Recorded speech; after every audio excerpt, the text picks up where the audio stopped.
The winter wind off the Sangre de Cristos carried the smell of old smoke and wet hides as it swept across the Taos plaza. Snow lay in uneven patches, trodden into gray slush by the endless traffic of mules, trappers, and wagons. Adobe walls shuddered at every gust, and strings of chile ristras clicked together like bones in the cold. From the open stalls came the crackle of trading fires, the bitter tang of burned piñon, the leather-sweat stench of dressed skins. Mexican soldados in faded blue coats paced the periphery, muskets slung loose, watching the crowd with the bored sharpness of men paid little and trusted less. It was the season when every trail from the upper Missouri to the Green River funneled back toward Taos, the only wintering place in 1,000 miles with enough warmth, whiskey, and sin to make a mountain man ignore the cold. French engagés laughed too loud in the cantina doorways, their beards rimed with frost. Shawnee, Ute, and Navajo traders moved among the stalls with quiet dignity, wrapped in blankets of striped wool. And everywhere, from the blacksmith's lean-to to the governor's archway, hung the hum of barter and rumor, tales of beaver creeks, lost caches, and men who never returned. Through that noise came a tall, narrow-hipped figure leading a pack mule that looked as worn as the man himself. Elias Boone Hardesty walked like someone who had spent too many years on broken country, deliberate, quiet, as if measuring every step against the earth beneath him. His coat was a patchwork of buckskin and faded army blue, stitched with sinew where the seams had failed. The weather had carved lines across his face the way wind cuts stone. The sun had burned his skin into a leathery bronze. His beard was trimmed short, more out of practicality than vanity.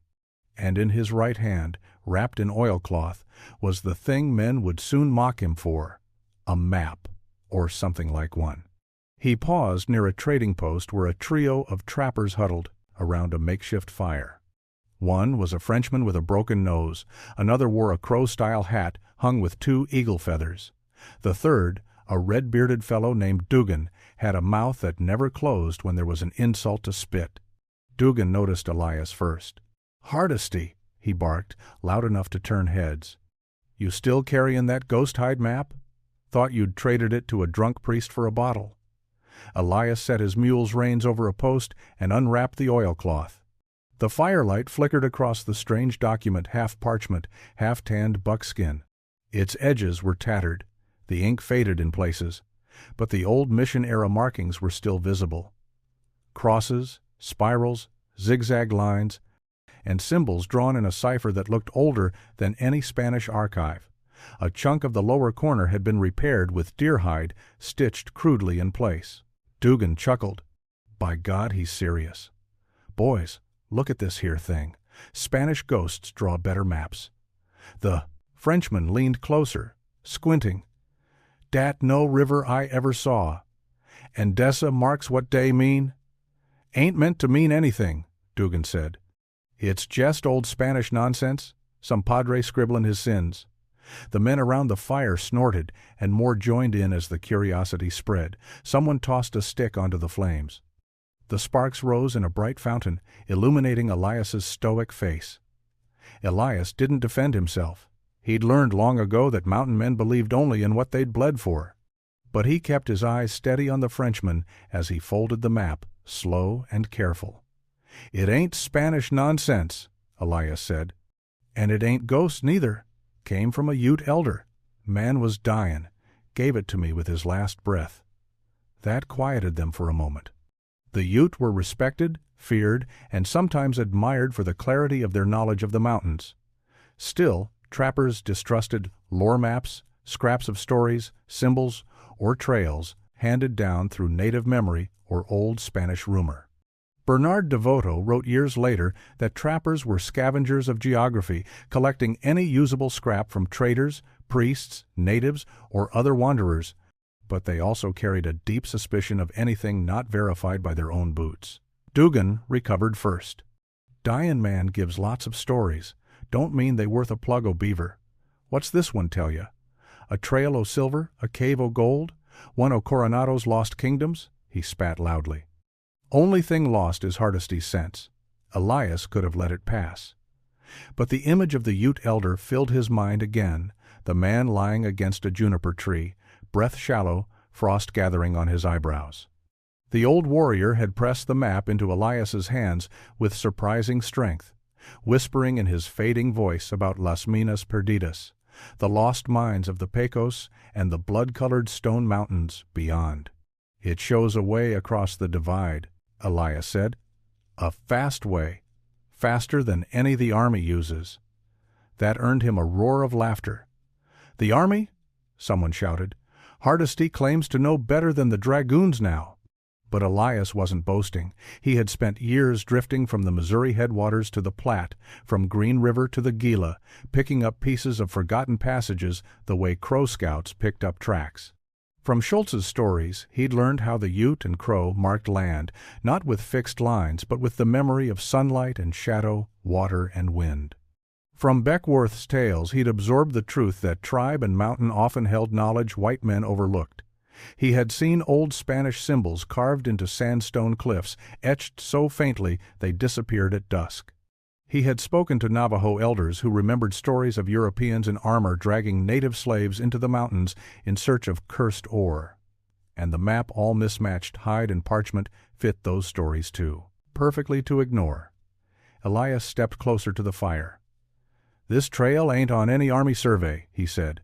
"Cuts through the Sangre de Cristo faster'n the Taos Company riders. Shows passes no one here uses." "Because they don't exist," Dugan snapped. "Because you ain't looked for 'em," Elias corrected. The crowd murmured uneasily. Trappers knew pride, but they also knew humility in the face of a man who had walked more country than most. Elias was not loud, nor boastful. He simply had the hard, distant look of someone who had survived things he rarely spoke of. A young Mexican soldier wandered near, drawn by the gathering. "Señor," he said to Elias in hesitant English, "you believe this leads to the mines, the old Spanish mines of the Pecos?" Elias paused, then shook his head.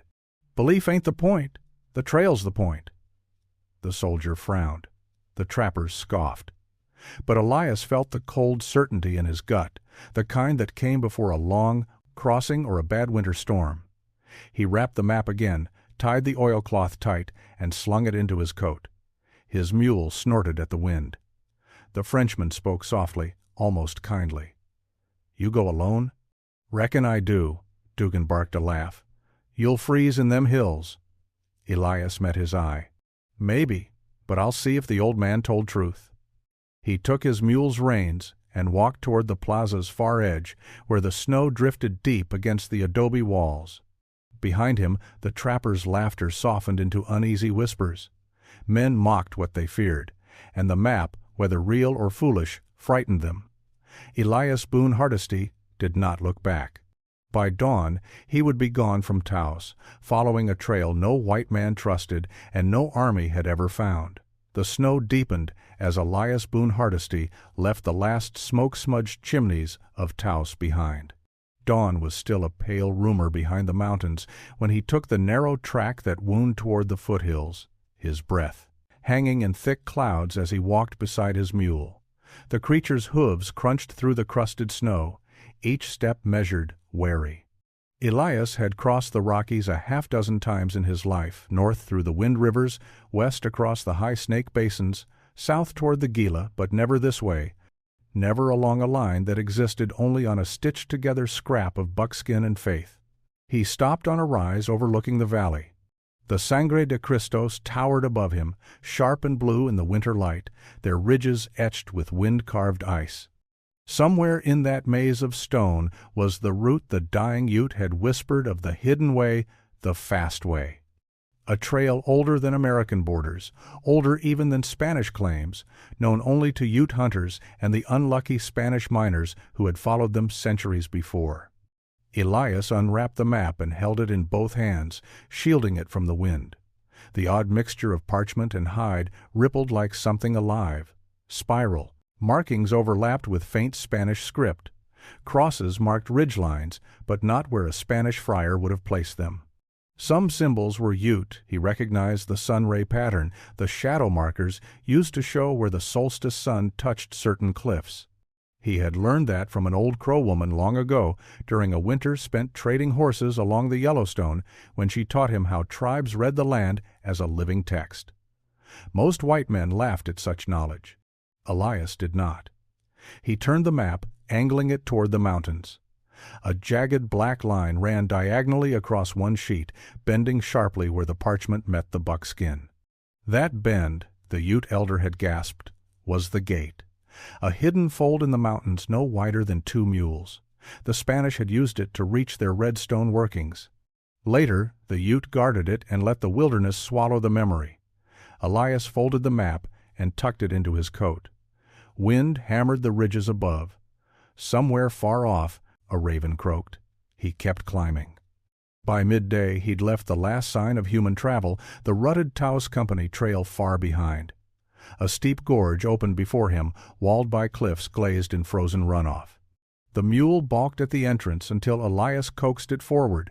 The gorge twisted in a tight S, narrowing until sky was only a thin, cold ribbon overhead.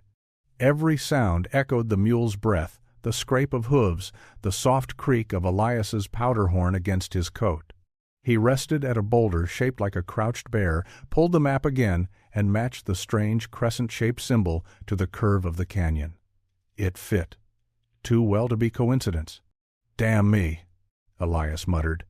Old man wasn't lying. He pressed deeper. The canyon climbed into a high saddle. Snow lay deeper there, swirling in the gusts that fell from the peaks like invisible avalanches. Elias used a trick Kit Carson once described in the northern Rockies, cutting willow branches and tying them to his moccasins for better float on the powder. The mule followed in his tracks, sides steaming, nostrils wide. Hours passed. The light thinned. Then Elias saw it, the switchback. It rose suddenly from the snowfield, like the spine of a slumbering serpent, a natural ramp of stone hidden between 2 cliff walls. No man in Taos had ever spoken of it. No army surveyor had charted it. You wouldn't have seen it from the valley floor unless you knew exactly where to look, unless you carried this impossible map. "God above," Elias whispered. He tested the ramp with his boot. Solid. He guided the mule upward. Halfway up, he froze. Tracks. Not mule, not horse, ponies, light, fresh, a dozen at least. Comanche. Elias's pulse kicked. The Comanche rode these mountains in winter only when hunting or scouting. They did not wander without reason. He crouched, studying the snow. The tracks fanned out along the ridge, converged, and disappeared into the timber ahead. The riders had been moving fast, too fast, for a simple hunt. Elias felt the old prickle at the back of his neck. He led the mule off the trail and into a cluster of spruce, covering their tracks with a spruce bough. Then he climbed a low rise, belly against the snow. Movement flickered between the trees. 4 riders, dark hair loose in the wind, lances upright, ponies sure-footed. Comanche. Their silhouettes moved with that unmistakable liquid grace Devoto once described like men born on horseback, fused to their saddles, part of the animal beneath them. They passed within 80 yards. Elias did not breathe. One rider paused, scanning the ridge. Snow hissed against his buffalo cloak. His gaze swept past Elias's hiding place, lingered for a heartbeat, then moved on. The party continued down the slope and vanished into the timber. Only when the last hoofbeats faded did Elias move again. The map had led him true, but it had led him right into contested country. As evening approached, he made camp, under a snow-loaded fir. He built a Dakota-style fire pit, small, hidden, shielded from wind and eyes. By its faint glow, he studied the map again, tracing the symbols with a gloved finger. The markings curved toward a high, forked ridge. If he read it right, the secret pass lay just 2 days ahead. The Ute elder's rasping words drifted back to him. The fast way, the forbidden way, the way the soldiers will never find. Elias tucked the map close to his chest. The fire snapped softly. He had crossed many mountains. He had faced storms, starvation, and the quiet death of winter solitude.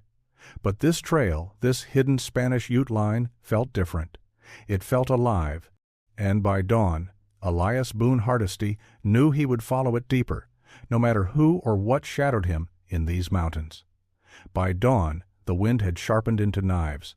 It came screaming over the ridgeline, dragging sheets of powdered snow that stung Elias Boone Hardesty's cheeks until they burned. He stamped the campfire dead, shouldered his rifle, and led the mule up a slope so steep its ice had a blue sheen.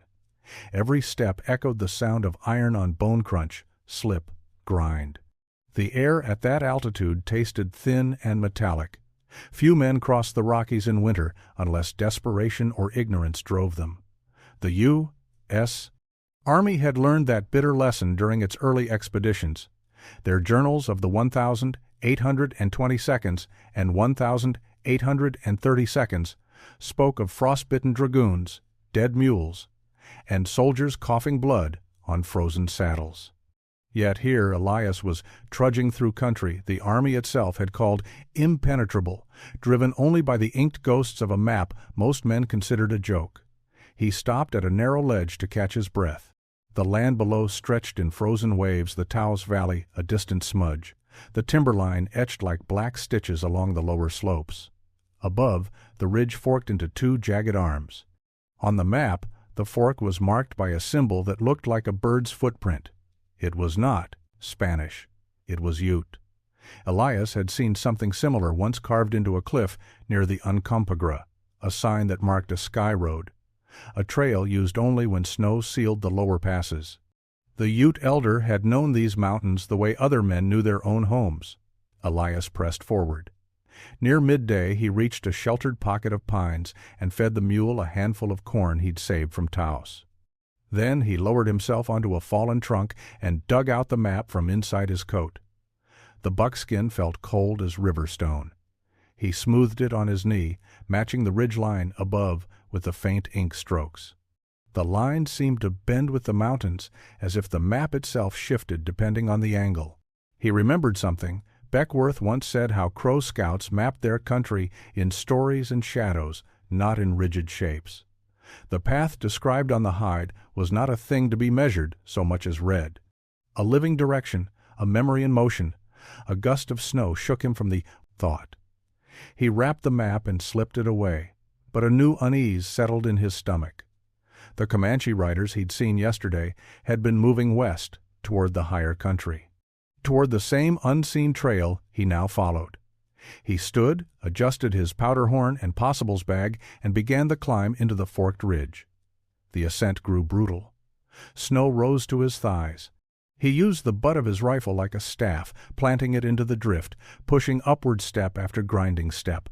Above him, a sheer wall of red stone gleamed through the swirling white, the color of old blood. Shrunk by cold, sharpened by altitude, the cliff looked like the gate to some forgotten world. At its base, Elias found something he didn't expect, a cairn. Small, perfectly stacked, topped with a Ute-style wedge stone. Not Spanish, not trappers. A warning. He knelt beside it, brushing snow from the stones. Beneath the top layer lay a carved sliver of cedar, notched with 3 horizontal lines. He'd seen that pattern before in Schultz's descriptions of Blackfeet and Ute signaling 3 lines meant danger from men, not animals. Raiders, scouts, warriors. Elias slid the cedar back under the stones, replacing them exactly as he'd found them. He whispered a quiet apology to whoever placed it.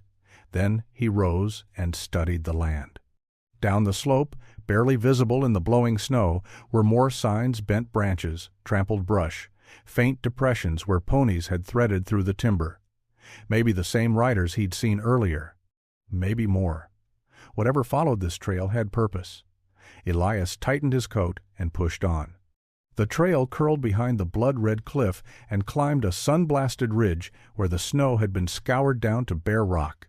There, in the exposed stone, he found another sign, one that made his breath catch. A narrow seam in the cliff, barely wide enough for a mule, running upward like a staircase chiseled by time. He checked the map. The seam matched perfectly with the dark diagonal slash on the buckskin. This was it, the hidden pass. He moved carefully, leading the mule sideways. Hooves clattered on the rock. Wind howled through the cut like a living thing. Snow swirled, ripping sideways in silver ribbons. Halfway up the seam, Elias paused and looked back. From that height, the entire world lay open in white and blue plains. The valleys below vanished beneath a veil of storm, but the ridgelines shone in hard sunlight. He realized suddenly, and with a chill, that this route, steep as it was, cut directly through the spine of the Sangre de Cristos in a way no American survey had recorded. If this pass continued eastward at the same angle, it could drop a man into the Pecos drainage in half the time it took the army to march the known routes. Maybe less. The dying Ute had not lied. Elias continued the climb. An icy ledge forced him to flatten against the cliff, fingertips digging into rock, snow blowing needles into his eyes. The mule brayed in fear but followed, trusting him. When they cleared the seam, the trail opened into a sheltered basin where the wind fell silent as a held breath. He stood there a long moment, letting the quiet settle around him. The map, the trail, the impossible crossing it was all real. But so were the Comanche. A fresh set of pony tracks cut straight across the basin's floor, heading toward the next ridge. Elias knelt, ran a glove over the snow. The tracks were sharp-edged, made less than an hour ago. He rose slowly. Up ahead, the narrow secret trail waited. But he was not the only one walking it. The mountains had opened their hidden gate, and someone else had already passed through. The basin narrowed as Elias Boone Hardesty followed the pony tracks eastward, the snow thinning as wind funneled down from the high peaks. The air smelled of granite and cold water, the scent that came only from untouched country. When the clouds broke, he caught glimpses of the world beyond, ridge a pale valley hemmed in by red stone cliffs. The color was unmistakable, even in winter. The deep, rust-red sandstone the Spanish once sought with a fever that bordered on madness. Elias had never seen this side of the Sangre de Cristos. Few white men had. Fewer still walked out of it again. He stopped beside a boulder marked by an ancient cross so weathered it looked, carved by the mountain itself rather than human hands, Spanish, old, perhaps even 17th century. The missionaries marked their paths with crosses, but only in places they needed to remember. That meant this valley had mattered, and the map patched with hide, scorched at the edges, had led him straight to it. He crouched, brushing snow from the boulder's base. There, partly buried in frozen earth, lay a splinter of wood.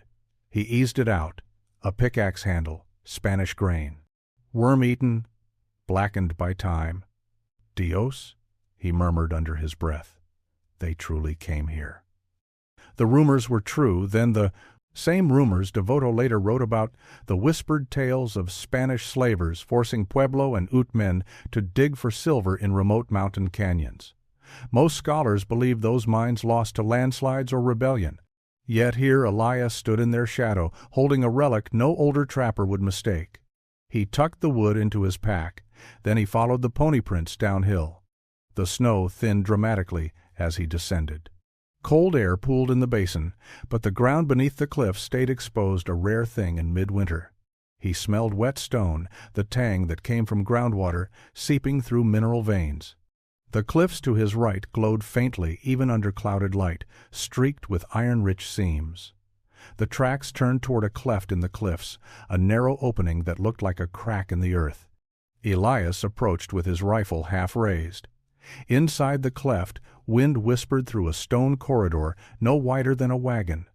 Strange symbols, crosses, spirals, zigzags were carved into the walls. Not Spanish. Ute. He recognized the sunray patterns again, along with the half-circle sky shelters the Ute marked near sacred or dangerous places. The Comanche had ridden through here, their tracks were fresh. Elias moved slowly, boots quiet on the scuffed rock floor. The mule followed close, ears twitching in the dim light. The cleft opened into a hidden canyon so still it felt sealed off from the world. Snow clung only to shadowed corners. In the center of the canyon rose a mound of collapsed stone, the mouth of an old mine shaft long caved in. Wooden support beams jutted from the rubble like broken ribs. Elias approached with reverence. The Spanish tools lay scattered around the entrance, rusted iron picks, broken shovels, the circle of an ancient fire pit. Beside the pit, he found a rosary carved from bone. Its crucifix was warped but intact. He turned it over in his palm. The weight hit him harder than the cold. Men had died here, hundreds perhaps, forced to dig into a mountain that did not want to be opened. He whispered a soft crow blessing he'd learned from an elder years before. The mountains listened. They always listened. Elias followed the Comanche tracks deeper into the canyon, past the collapsed shaft, and toward a second opening, half hidden beneath a rock shelf. The entrance was low, supported by ancient timber. Smoke stains blackened the ceiling, fresh enough to have been made in the past month. Someone had been living here, or guarding it. He knelt and touched the ground. The ashes near the mine entrance were cold but not old. He sifted them between his fingers, dry, a few days at most. Suddenly the mule brayed nervously, ears pinned. Elias rose, rifle ready.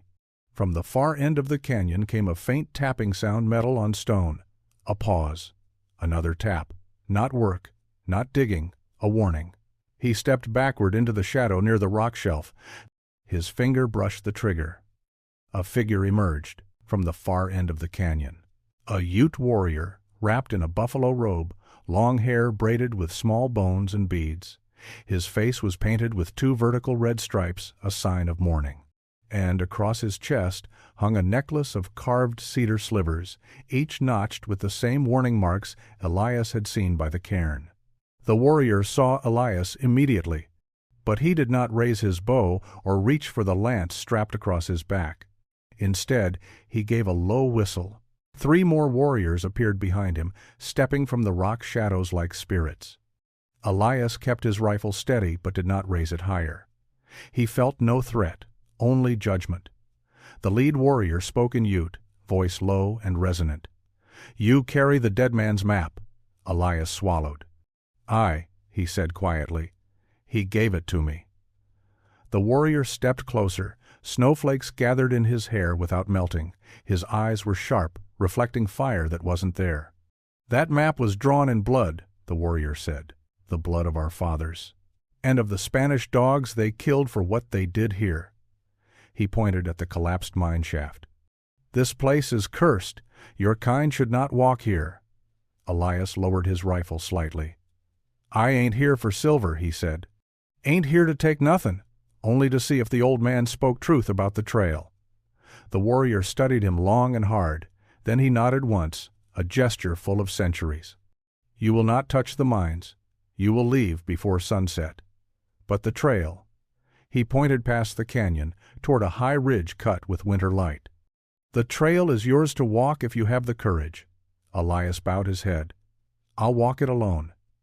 The warrior stepped aside, allowing him passage. "Good," he said. "The Comanche ride behind you, and the mountains take the unworthy."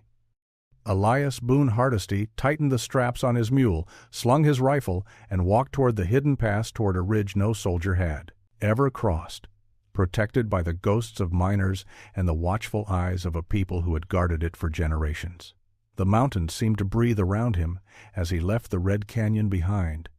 Elias Boone Hardesty climbed out of the red stone canyon with the feeling that the mountains themselves were watching him. The Ute warrior's presence had turned the air taut like a stretched bowstring ready to snap. Even after he left the canyon floor behind, their silhouettes lingered in his mind, silent, unmoving, painted with mourning stripes for ancestors whose bones still slept beneath collapsed shafts. The basin above rose like a natural amphitheater, ringed with cliffs that caught the late afternoon sun in fiery flashes. Snow clung only in pockets, wind-sheltered hollows where the cold pooled like spilled water. The mules' hooves clacked over old bedrock scarred with tool marks.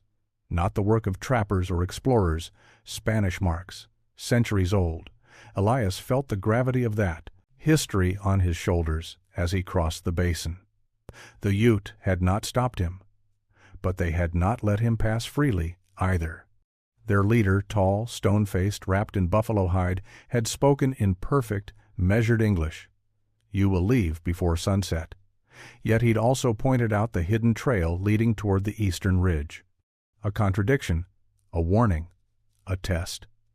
Elias followed that path now, scanning every ridge for shadows. The trail wound through an upper grove of twisted piñon trees. Their gnarled trunks, weathered by wind and centuries, seemed to lean toward him like old judges. Beyond them, the land fell away sharply into a river-cut chasm laced with ice. The map-patched buckskin sewn to parchment showed the same drop, marked by a black wedge symbol. He recognized it now. A Ute sign for a dangerous descent. Ahead lay the way out of the mountains. Behind lay the mines the Spanish died for. The wind changed direction. That was when Elias sensed he was no longer alone. He did not hear boots or hooves, no branches cracked, no snow shifted, but the hairs on his neck lifted in that old instinctive way, the way that had saved him more than once on the Yellowstone and the Green. He moved his hand to the rifle without drawing it. A soft sound drifted through the trees, the scrape of stone, a breath, a whisper. Elias stepped quietly into a shadowed hollow beneath an overhang of rock. The mule snorted once, and Elias soothed it with a hand on its neck. A figure stepped into view behind him. Not Comanche. A Ute warrior. The same tall man from the canyon. He stood on the trail as if he had always been there, snow melting on his moccasins, breath steady as mountain fog. He carried no war lance now, only a bow with a quiver of bone-tipped arrows. His robe swayed gently in the wind. Elias said nothing. The Ute waited until silence thickened. "You walk the old trail," the warrior said. "The one the soldiers fear, the one the Spanish men died trying to find." His voice was low, but it carried like a sound shaped by stone. Elias nodded once. "I seen the mines. I seen what the Spanish left behind." The warrior's eyes narrowed. "You looked inside?" "Just enough to know I ought not to go deeper." Silence again, heavy, stern. Then the warrior stepped closer. "That map you carry is not a treasure map," he said. "It was never meant for white men. It was drawn by my grandfather after the last Spanish men were driven out. He drew it so our sons would know the cursed places, so they would never be tricked into digging for the white man's hunger." Elias felt a cold knot form in his stomach. "Then why'd he give it to the old man?" he asked softly. "Why pass it on at all?" The warrior's jaw set. "The old man was dying. He believed you were a walker of the high country, one who understood the land's spirit." The warrior's gaze locked onto him. "He hoped you would carry the truth away from here, not bring men back." Elias exhaled slowly. "I ain't bringing no one back." "You say this now." The warrior stepped closer still.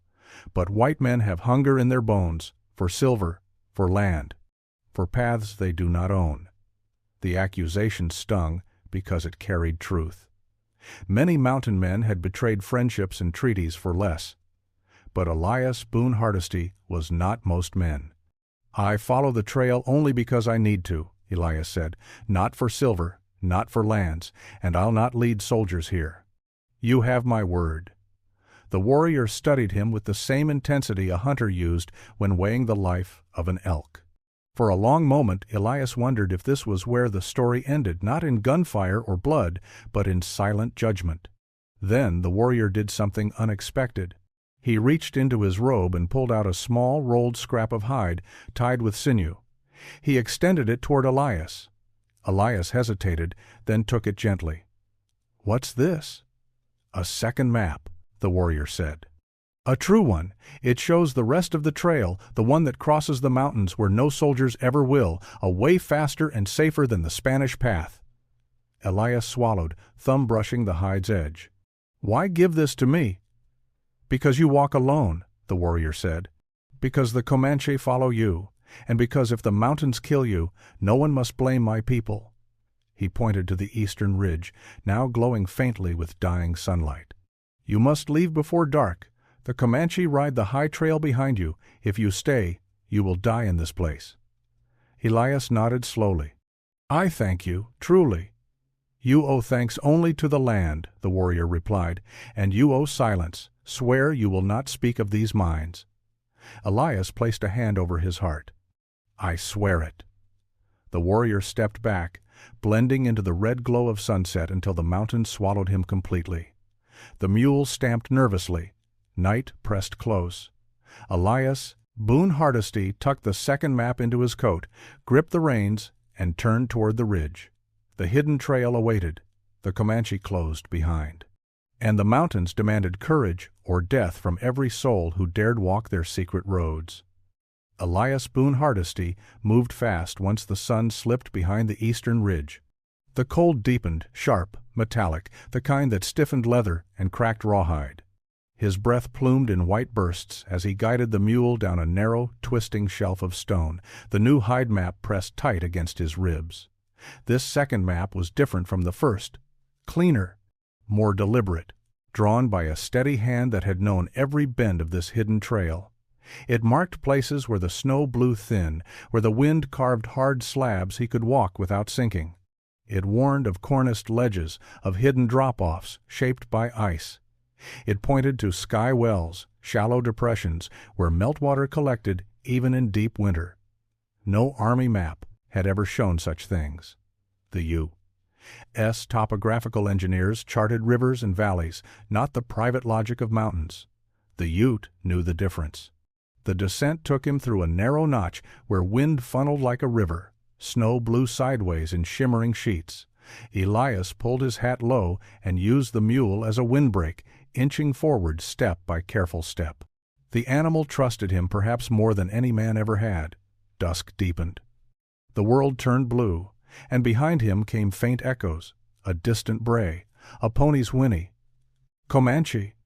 Elias did not waste breath cursing. He angled down the slope, following the line the Ute map indicated a thin thread of bare stone hidden behind a spill of broken scree.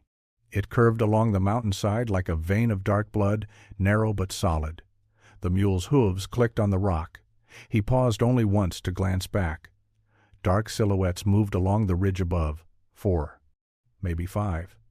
Comanche scouts, watching him descend like a hawk, follows a snake. They did not rush him. They did not need to. A single misstep on this descent could kill him long before they drew bows. Elias pushed harder. The trail bent eastward, dropping into a long, barren saddle where summer grasses lay dead beneath a hard crust of wind-carved snow. From there, the mountains opened in a sweeping view, rolling foothills spilling toward the plains, a faint silver ribbon far off reflecting starlight. The Arkansas River. Bent's Fort lay somewhere beyond it. Elias let out a slow breath. The hardest part was behind him. But miles still lay ahead, and the Comanche were closing. He quickened the pace. The mule stumbled on a buried stone, but Elias steadied it with a hand on the bridle and a murmured word. He remembered a trick Jedediah Smith once wrote about walking beside a mule rather than riding it during winter crossings. Kept the blood moving, kept a man alive. He walked until his feet burned, walked until the wind eased, walked until the sky turned black and the stars came out cold and close. Midnight found him at a frozen stream. He broke the ice with the heel of his boot so the mule could drink. He drank cupped handfuls himself, water so cold it hurt his teeth. He dared only a tiny fire hidden between two fallen logs, enough to thaw the stiffness from his fingers and warm a strip of dried venison. He ate fast, listening to the wind for hoofbeats. Only silence answered, but he knew they were still there. Comanche patience was legendary. He wrapped the Ute map in oilcloth again and tied it beneath his coat. The original Spanish hide map remained sealed deep in his pack. 2 maps, 2 stories, 1 truth he could never speak aloud. Before moving on, he whispered a quiet promise into the darkness. No soldiers, no trappers, no one else. For the first time in days, the mountains seemed to ease. By dawn, the foothills softened into rolling country dotted with cottonwoods. The snow grew thinner. A faint wind carried the smell of grass beneath the frost. Elias moved faster now. The mule sensed the easier country and perked up, ears forward. Behind him, no riders appeared. Maybe the Comanche had turned back to guard the mines. Maybe they followed from farther back. He didn't look. In the afternoon he reached a rise overlooking a long stretch of prairie. Thin smoke curled from a distant cluster of structures, whitewashed walls, a few roofs, a flagpole. Bent's Fort. He almost laughed at the sight. It wasn't a fort in the military sense, more a trading post built of adobe and ambition, but to a man coming off the mountains, it might as well have been a citadel. He descended the rise and rode toward the gate. 2 trappers at the palisade saw him first. "Hardesty," one shouted, "you ain't due for 2 weeks. How'd you get back so quick?" Elias dismounted slowly, stretching sore legs. "Took a shortcut." The men laughed, thinking he joked. No one crossed the Sangre de Cristos in less than 10 days. Elias had done it in 4. Inside the courtyard, traders, blacksmiths, and clerks looked up from their chores. A U.S. Army lieutenant, young, crisp, full of the arrogance only a uniform could give, stepped forward. "You," the officer said. "You came from the west?" "Aye." "How?" "The northern passes are snowed in. The southern routes washed out weeks ago." Elias shrugged. "Found a way." The officer's eyes narrowed. "Where? What route?" Elias met his gaze, steady as bedrock. "Just a line o' country I stumbled on. Wouldn't be of use to soldiers." "That is for us to decide," the lieutenant snapped. Elias smiled a thin, weary curve of the mouth. "Then you best start looking." The officer reached for Elias's pack, but the trappers nearby stiffened. Mountain men did not tolerate army hands rummaging through their goods. Elias lifted the pack himself, slung it over one shoulder. No maps, no journals, just boots and luck. The lieutenant glared but backed off. By evening, the story had spread across the fort. Some laughed, calling it a beaver-drunk tall tale. Others believed him, but only half believed the speed of his crossing. Not one man asked if he had found silver. Not one guessed the truth. That night, Elias sat by the hearth, staring into the flames. He held the Utes' second map in his lap, hidden beneath his coat like a heartbeat. He could cross the Rockies faster than any army unit alive, but he would never share that knowledge. Some trails belonged to the mountains, some to the dead, some to the people who kept them sacred, and some belonged only to the man who had walked them alone. The snow melted slow that spring, trickling from the eaves of Taos in muddy streams that cut paths through the plaza. The smell of wet adobe mixed with roasting maize and mule sweat. Traders returned from winter ranges with sunken cheeks and shaggy beards. New rumors blew through the streets, like Dust Devils Comanche raids to the south, a new company of trappers leaving for the green, a U.S. Army patrol seen skirting the foothills to survey possible passes. Elias Boone Hardesty heard them all as he walked through the plaza with his mule in tow.